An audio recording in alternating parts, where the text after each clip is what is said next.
What up, watch peeps? I've had a ton of Vostok, but never a Stermanskie.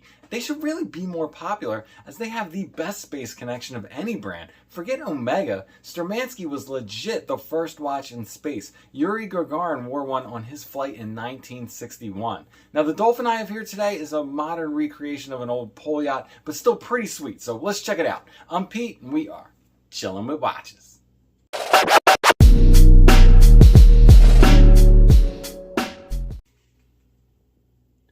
Wrist check. I am wearing the Pac-Man Digital today because, as you can see, it is February 22nd, and you know, at 2:22, it's going to be 222, just a lot of twos on the dial. And apparently, as a watch nerd, we're supposed to try and take a picture of that. So that is my plan. But let's check this thing out here today. So this comes in a little bit of a different box than you get with your normal Vostok. The sleeve seems kind of weird on this non-square box, but I do like this box. It's pretty cool. The Stermansky logo on there and the orange stitching.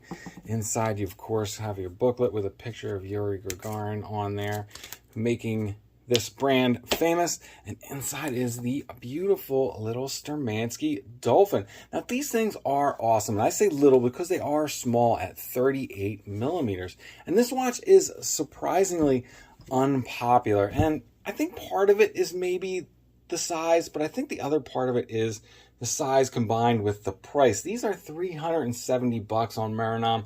That's a big ask for what you get here, and we'll go through what you do get here. Color-wise, they're all black dials. The only difference between them is the Lume color. I have this kind of yellowish greenish this one spoke to me. I thought it was a really cool looking color, kind of aged C3 creamy Lume look. There's also a tan Lume one, and there's a blue Lume one, which is wild. That one's probably closest to the original, which had like an old green Lume, kind of like you see on some of the Woolbrooks. So talking about what you get for that $370, this has a really pretty domed crystal on there, and you can see that transition from the bezel to the crystal is almost seamless. It's super smooth, really nice, pretty crystal, but it is a mineral crystal. It is not a sapphire. I think that's a bit of a miss. I don't think it would have been too much trouble or too much cost for them to put a sapphire crystal in here, but it's a really pretty crystal nonetheless. Now, the dial and handset for me is what makes this watch a winner. This dial layout is one of my favorites in my entire collection. Kind of reminds me of the old military Omega Seamaster 300 with those kind of sharp points you get at all the things. You would have like a 369 dial on the Omega, but here you have the date at 3 o'clock. But all the big lines for all the minutes combined with that fully graduated bezel, I just think it's very visually interesting. It's a lot to look at, super cool. I really even like the logo on this one and the simple automatic text there at 6 o'clock. Now the handset, and they look kind of like what you find on normal Vostok, but you can see there is AR on this mineral crystal though. But the hands are a little different than their normal Vostok. You can see they're a lot cleaner looking to me. Sorry about the fleck there, but it really is the best way to get a good look at them. Really nice polished hands. You can see that kind of, not capped seconds hand, but it has that really big post there that kind of covers up the stack. I love the lollipop seconds hand. All that just makes for an awesome look to me. Now the bezel is a one-piece PVD black bezel. Just really captures that kind of vintage look. I really like the way it looks. You have your full minute track, and it is loomed as well, which we'll take a look at in a little bit. Now it is not a click bezel. It is just a friction bezel, bi-directional, but it is so much better action than your normal Vostok. It's really slick, almost greasy, but tight at the same time. One of the best feeling bezels, one of the funnest to turn that I have. Now the case is kind of your basic turtle or, I don't know, barrel or tonneau shaped case. Small at just about 38.5 millimeters. Kind of slab sided. I think because it's so small, it kind of exaggerates that. I do prefer the full case side instead of a whole lot of case back, but this also has a modest amount of case back as well. Fully polished, as you can see here. The case back is a screw-in case back. It does not use the normal Vostok construction where you have just a pressed-in case back and a ring that seals it. Even though it kind of looks like that here, my understanding is that this is all one piece and it's a screw-in case back. Any case back with someone riding a Dolphin is A-OK with me. Now the crown, it's a screw down crown, but this one is not like your normal Vostok. It's not a wobbly crown. It's a very solid feeling crown. Very nice to manipulate. You can see those threads and that thick crown stem in there. Really nice feedback on the winding as well. Yeah, the crown was a nice surprise on this, and you can see that little flash of blue AR on the crystal there. The strap it comes on is basically a throwaway. It's just a black, sorry, I can't get focused, textured silicone strap there with stitching. Pretty plain buckle, but it is signed Stermansky. I have not worn it on this strap at all. I like it on a Nato or even any kind of 18mm bracelet or mesh. Now, I don't time my watches other than for these video guys, so I have no idea how this thing is running. So let's throw a few winds on it, toss it on the Timegrapher, and see how it's doing. So we got ourselves a bumping ass fast plus 38 seconds per day. Really nice healthy amplitude. This was up closer to around 300 a minute ago, and there was 0 beat error on there, 0.1 either way. It's running really clean, really healthy with that amplitude, but very fast. The good thing is it's a Vostok 2416 movement, piece of cake to regulate. I could trim that down in no time.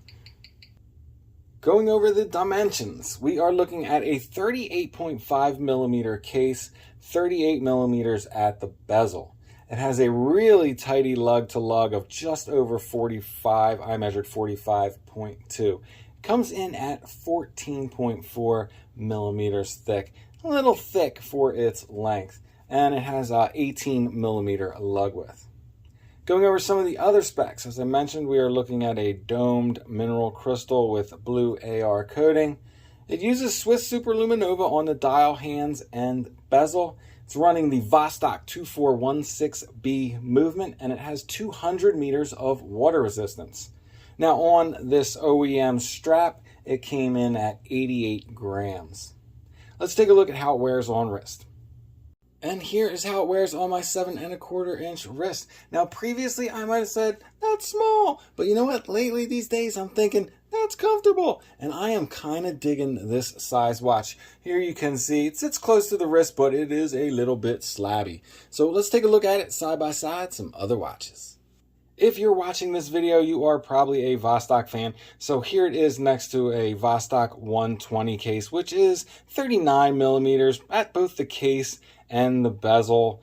I think these look like they're presenting pretty similar to me. Wearing experience, I would say probably about the same. Vostoks are pretty thick as well with those domed acrylics.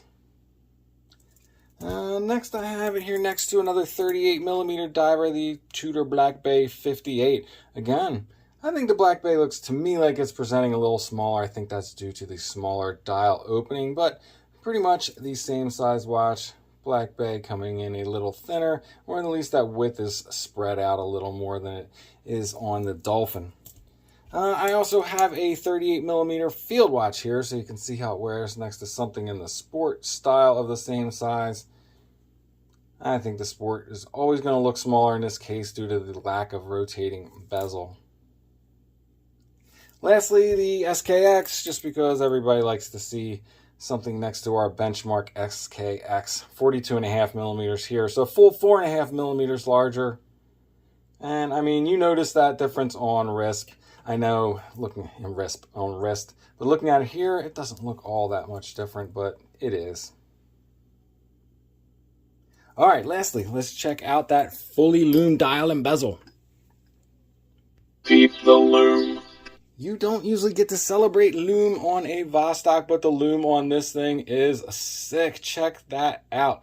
The combination of the bezel with those Lume on the dial is just amazing. And you can see how slick and smooth that bezel is. I really love the Lume on this one. I think they did a great job. So there you go, the Sturmanskie Dolphin. I think this is a killer looking watch. At this price, you kind of have to really want this watch to pick one up. But as I'm gravitating towards smaller and smaller watches, I think this thing is awesome. The dial and handset for me just is an out of the park home run. All right, before I let you guys go, sneaker check. Wearing some Jordan 1 lows. That's it. I'm out. If it's not too much trouble, please like, subscribe, and come back next time. Peace.